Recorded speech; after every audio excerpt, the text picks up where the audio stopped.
So I love a love story. I love a proposal story. Was there a proposal at all here? How did it go? Well, there were two proposals. There were two proposals. Oh, okay. Was the first anal? No. All right. Sorry. That was too early. That was too early to make that joke. I apologize. That was a second half joke. I melted my. I didn't mean it. I'm sweet. My wife is gonna be so mad at me later. All right. Sorry. So there were two proposals. You were saying. Yeah, one didn't work out so good. Oh. Okay. Well, she anyway said yes, but. Okay. But she also said that I wish we would have been in vacation, and I wish I could have chosen the ring. So basically, you tried a proposal, and she was like, "Nice try, but try again." Second time's the charm. Okay. So let's. I'm more interested now in the failed proposal, if I'm being honest. Because if you're like, "Well, we were watching TV at the house, and I was like, no. Should we get married?" Or no. Oh, okay, all right. So what did you do? We went out for dinner. Okay, that sounds off to a good start. Yeah, and then I don't know what we did. Then we came home and I switched on the TV fireplace, the very romantic one. Okay. Ooh, the very romantic TV. Oh, with the sounds and everything, the popping. Oh wow. Okay. I mean, I'm starting to get a little bothered. All right, I like it. The poor man's fireplace, and then. I actually just proposed, and then she was like, no. Okay.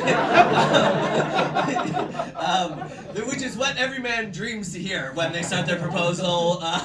Okay, so you were not down for a living room proposal?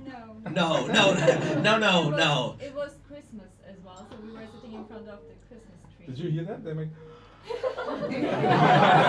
I mean, I think maybe some of them thought it was romantic, maybe others thought, well, that's a cheat way, for like a kind of easy way for you to always remember the anniversary, to put it on another big holiday, roll it 2 into 1. I'm kind of with you, man, to be honest. I'm a double presents fan, that's who I am, so I'm like, we should have a separate holiday for the engagement. Okay, so it was a beautiful Christmas proposal, and what did you guys do for round 2? I booked flights to Athens. Okay. And then I proposed again in front of the Pantheon. Ah, okay. Wow, I feel like if you guys keep going, you should like keep proposing, because I feel like we're just going up these rungs of like, I thought Christmas proposal in front of the fireplace was pretty good. Well, then we go to Pantheon. I mean, I feel like the next you're on top of the Empire State Building, you skydive in with a ring. I don't know. Well, there's a third one now. Oh, okay. All right. Because she's from Turkey, and so we did kind of. And like so she was offended to do the proposal in Greece. She was like, "We actually have a long storied history here. This is actually very offensive that you would take me to the Pantheon and ask me to spend the rest of my life with you. I think you should know that. First of all, we don't celebrate Christmas, and then second of all, we hate the Greeks. So we need to do this again. Third time's a charm." No, okay. So no, we did basically the Western proposal, but there was the Turkish proposal which was left out. So in December. Proposal, it's just engagement celebration. Okay, so it's not basically a proposal. it's not a proposal, but it's a Turkish engagement party. Exactly. And what do you do in a Turkish engagement party? Eat.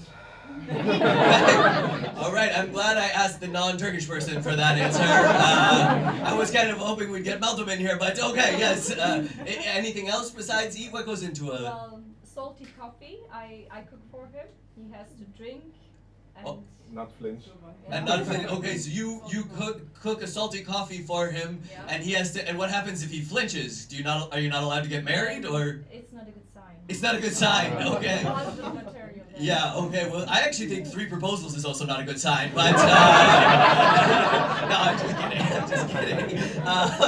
No. Okay. So he has to drink the salty coffee that you make, not flinch. I believe he looks very strong and strapping. I think he can do it.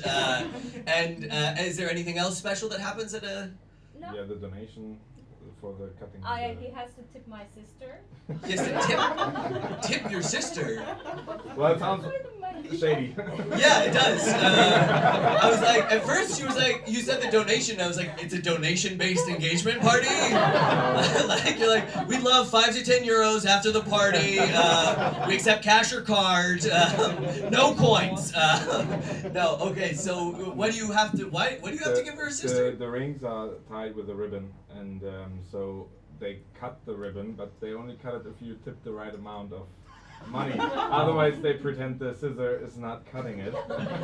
So you tip more, then they pretend again that it's not cutting Okay, and so on. and are you German, sir? Yeah. Okay, so I already know this is hurting your little hearts. I know, and I have a genius workaround for you, okay? Here's what you do. You go, you try to tip her €5. She's like, these scissors don't work. And here's your power move. You pull out a second pair of scissors. And you're like, I'm pretty sure these scissors will work. And that, sir, is how you get a marriage. Well, guys, have a round of applause for our lovely folks here in the back.